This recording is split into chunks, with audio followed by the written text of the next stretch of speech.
Hello, we'll be comparing VINCI RDT light spinning Sprayhead coffee maker versus BLACK+DECKER 12 cup mill and brew coffee maker.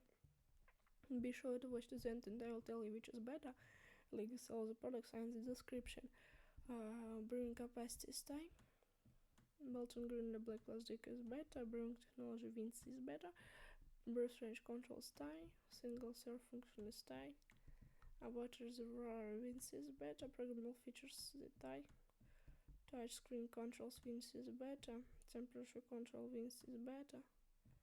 Ease of cleaning VINCI is better. Brew speed VINCI is better. After shut off it's Thai.